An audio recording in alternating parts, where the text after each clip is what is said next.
اب ہم چلتے ہیں کراچی. وہاں سے خبر یہ ہے کہ ایم کیو ایم نے لاپتہ ہونے والے 9 کارکنوں کی بازیابی کے لیے سندھ ہائی کورٹ سے رجوع کیا ہے. اور ایم کیو ایم کے رہنما ڈاکٹر فاروق ستار کا کہنا تھا کہ الیکشن کا بائیکاٹ نہ کرنے پر ہمارے 80 کارکنوں کو قتل کیا گیا ہے. جو کارکن لاپتہ ہیں انہیں نہ تو کسی عدالت میں پیش کیا جا رہا ہے اور نہ ہی ان کے اہل خانہ کو بتایا جا رہا ہے, اور لگتا ہے کہ میڈیا ٹرائل کی ایک سازش کی جا رہی ہے. اس ساری صورتحال پر ہم بات کریں گے. ہمارے ساتھ موجود ہیں Faisal Sabzwari, M Q M کے پارلیمانی لیڈر قومی اسمبلی میں. السلام علیکم فیصل صاحب. جی وعلیکم السلام. فیصل صاحب یہ بیان فرمائیے گا کہ یہ جو 9 ہیں اراکین ایم کیو ایم کے جن کو جو مسنگ ہے, آپ کا کیا شک جاتا ہے, کس نے ان کو اغوا کیا ہوگا؟ انہیں جب ان کے گھروں سے یا کسی کو مسجد سے یا کہیں باہر جہاں سے بھی گرفتار کیا گیا ہے تو کم و بیش سب میں سادہ لباس کے ہی لوگ تھے, اور وہ ڈیٹیل ہم نے اس پٹیشن میں دی بھی ہے. لیکن وہ اپنی شناخت قانون نافذ کرنے والے اداروں سے ہی بتا رہے تھے. ہم یہ بھی دیکھ چکے ہیں کہ ہمارے ایک کارکن اجمل بیگ کو پچھلے ہفتے مسجد سے, تقریباً پچھلے ہفتے تو نہیں, 19 مئی کی شب انہیں مسجد سے گرفتار کیا گیا تھا, اور قانون نافذ کرنے والے ادارے سادہ لباس میں اہلکار تھے, انہوں نے گرفتار کیا تھا, اور اس کے 2 روز کے بعد انہیں موچ کو تھانے کے حوالے کر دیا گیا تھا, جہاں ان کی حالت قدرے غیر تھی اور انہیں خون کی الٹیاں آ رہی تھیں. اور موچ کو تھانہ جو کراچی کا ہے, انہوں نے بھی انتہائی غیر ذمہ داری کا مظاہرہ کرتے ہوئے اجمل بیگ کو ہسپتال بھیجنے کے بجائے جیل بھیج دیا, جہاں وہ زخموں کی تاب نہ لا کر چند روز میں ان کی ہلاکت ہوئی, شہید ہو گئے. تو ہماری یہی ہے خدشہ کہ وہ قانون نافذ کرنے والے ہیں. ایم کیو اس معاملے میں بڑی کلیئر ہے کہ ملک میں جو قانون ہے وہ سب پر یکساں لاگو ہونا چاہیے. ہو سکتا ہے ایم کیو کے کسی کارکن کے خلاف کسی کو کوئی شکایت ہو, کوئی الزام ہو, کوئی مقدمہ ہو, اس کا ایک طریقہ کار ہے, اسے گرفتار کیا جائے, تفتیش کی جائے, مقدمہ درج ہے اگر پہلے سے تو اس کے تحت اس کو جیل کے حوالے عدالت کے سامنے پیش کیا جائے, اور جو بھی کسٹڈی ہے وہ اس کی دے دی جائے. مقدمہ نہیں ہے تو مقدمہ درج کر دیا جائے. لیکن یہ جو طریقہ کار ہے کہ ان کے ویئر اباؤٹس کا پتہ نہ چلنا, یہ بہت سیریس ہے. ہمارے ساتھ کیونکہ ایک دفعہ پہلے بھی ہو چکا ہے, آپ کے علم میں ہے کہ 1992 کے بعد جو ریاستی آپریشن ہمارے خلاف شروع ہوا اس میں ہمارے 28 کارکنان لاپتہ ہوئے. وہ آج تک لاپتہ ہیں. اس زمانے کے وزیر داخلہ چودھری شجاعت صاحب نے کہا, یہ بات on record floor of the house پر کہی, کہ ایم کیو ایم کو مرگلا ہلز میں دفنا دیا گیا تھا.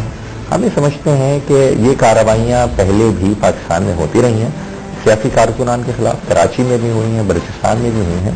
اگر مزید کراچی میں شروع کی جائے گی تو مزید یہاں پر انریسٹ پھیلے گا, ہوگا. اچھا, یہ فیصل صاحب یہ بیان فرمائیے کہ یہ کہا فاروق ستار صاحب نے کہ میڈیا ٹرائل کی ایک سازش ہو رہی ہے, تو جو بندے آپ کے اغوا کیے گئے ہیں آپ سمجھتے ہیں کہ ان سے کوئی زبردستی اقبالی بیان لے لیے جائیں گے کسی حوالے سے؟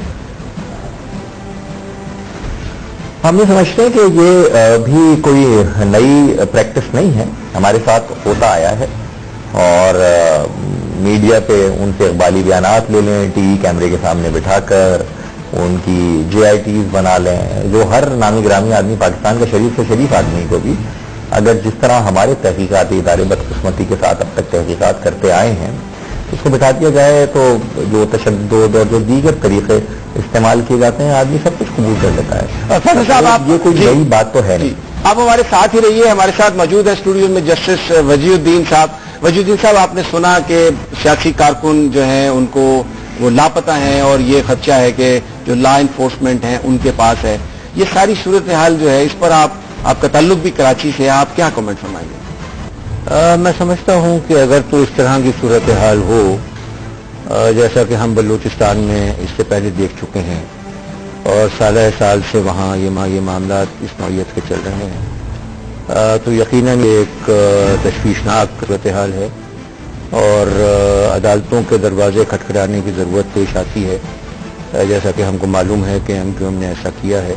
اور اس کے ساتھ ساتھ میں یہ بھی کہوں گا کہ اگر اس طریقے سے کسی شخص کو پک کیا جائے اور پلین کلوتھ لوگ آ کر کے پک کریں, تو آج کل تو یہ ایسا زمانہ ہے کہ لوگ سیل فونز کے ذریعے سے ویڈیو بنا لیا کرتے ہیں اور ان لوگوں کی آئیڈینٹیفیکیشن بھی ہو جاتی ہے کہ جو اس طریقے سے پک کر کے لے کے جاتے ہیں. تو قدرے آسان ہو گیا ہے اس طرح کے لوگوں کو آئیڈینٹیفائی کرنا کہ جو کہ قانون کے غار میں غیر قانونی حرکات کر رہے ہوں. تو اور پھر اب جبکہ ایک ٹرانزیشن ہونے والی ہے، نئی حکومت سندھ میں آ چکی ہے، دیگر جگہوں پر بھی پنجاب میں فیڈرل گورنمنٹ میں بھی آنے والی ہے، تو یہ تمام معاملات ایسے ہیں کہ جن کو بہت سیریسلی جن کے بارے میں غور کرنا چاہیے، اور پورے ملک میں ایک افہام و تفہیم کی فضا ہونی چاہیے، اور کسی کے ساتھ نہ صرف یہ کہ زیادتی نہ ہو بلکہ ایک چیونٹی کا بچہ جو ہے اس کو بھی ناواجب انداز سے مارا نہیں جانا چاہیے. لیکن وجیہ الدین صاحب، آپ نے خود کہا کہ سندھ میں تو حکومت آ چکی ہے، نئی حکومت ہے، الیکٹڈ حکومت ہے، پیپلز پارٹی کی حکومت ہے جس نے ہمیشہ یہ کہا ہے کہ ہمارے زمانے میں کوئی بھی سیاسی قیدی نہیں ہوا، اور ایم کیو ایم ان کی اتحادی جماعت بھی رہی ہے، اور ابھی بھی وہ یہ کوشش کر رہے ہیں کہ آگے چل کر یہ اتحادی بن جائے. تو ان کے 9 آدمی جو ہیں وہ اغوا ہیں. کیا جو لا انفورسمنٹ یا ایجنسیز ہیں ابھی بھی اس ملک میں اتنی پاورفل ہیں کہ وہ یہ سارا کام پولیٹیکل حکومت کی مرضی کے بغیر سندھ میں کر رہی ہیں؟ بات یہ ہے کہ کچھ ادارے ایسے ہیں کہ جن کے متعلق یہ کہا جاتا رہا ہے کہ اسٹیٹ ود ان اسٹیٹ اس نوعیت کے ادارے کچھ نہ کچھ یقیناً ہیں، لیکن اگر تو ہیں تو لیٹ اس ہوپ کہ اب جبکہ ڈیموکریٹک ڈسپنسیشن بہت پاورفل انداز سے ابھر کر کے آیا ہے تو کہ ان معاملات کو بھی اپروپریٹلی ٹیکل کیا جائے گا. فیصل صاحب، آپ سے آخری کمنٹ چاہوں گا کیونکہ وقت کم ہے. آپ کی پیپلز پارٹی کی حکومت سے گفتگو ہوئی اس حوالے سے، کیونکہ آپ کے پرانے اتحادی رہ چکے ہیں وہ؟ سمی صاحب، ایک تو ہم میگا فون ڈپلومیسی بھی کر رہے ہیں، پریس کانفرنس کے ذریعے عدالت میں بھی جا رہے ہیں، اور یقیناً ہم پولیس حکام اور حکومتی حکام ہیں، ان کا بھی دروازہ کھٹکھٹاتے ہیں، انہیں بھی مطلع کرتے ہیں، لیکن ابھی تک کوئی حوصلہ افزا بات نہیں آئی ہمارے ساتھ. بہت بہت شکریہ فیصل سبزواری صاحب، اور وجیہ الدین صاحب آپ کا بھی بہت شکریہ.